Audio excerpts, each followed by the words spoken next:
Hello everyone and welcome back to another look at a good and bad matchup for the Splintered Fang this time.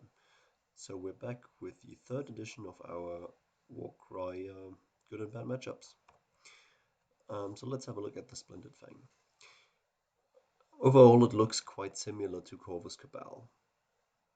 Um, that's due to the fact that the Splintered Fang, they are also high up on the tier list. They have many good matchups, of course. They are insanely cost effective with their snakes, so they have very good damage output when you're using multiple snakes, and very good movement as well, and a lot of models. So that means that they have good matchups against Slaanesh, Khorne Demons, who both are good factions as well, but not quite as cost effective. They're decent again, pretty good at Sylvaneth, Cypher Lords, Untamed Beasts, and then against all these slower factions, obviously as well. They have decent-ish matchups against Skaven, Corvus Cabal, Idoneth Deepkin, Legions of Nagash, Daughters of Cain, Flesh Eater Courts, and Gloomspite Gits, and Seraphon. And that's down to the fact that they can, yeah, these are very similarly powered. So they have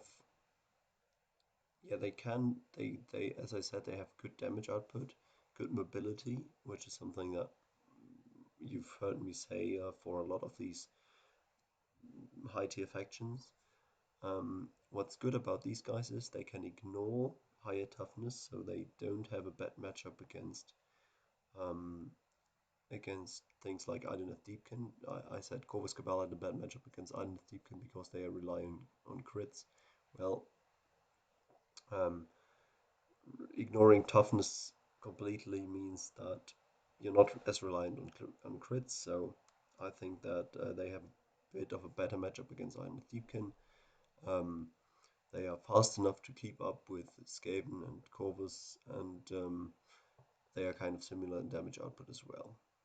Um, One thing I think they will really struggle with is the Stormcast Vanguards, because um, the Gryph-hounds are very fast and have good enough damage output to put down the snakes very quickly, um, as are the what's it called? Sorry, the range tunes for Stormcast. So um, if the Stormcast guy brings a couple of Hurricane crossbows, for example, they will be able to put down your cheap, cost-effective models very quickly.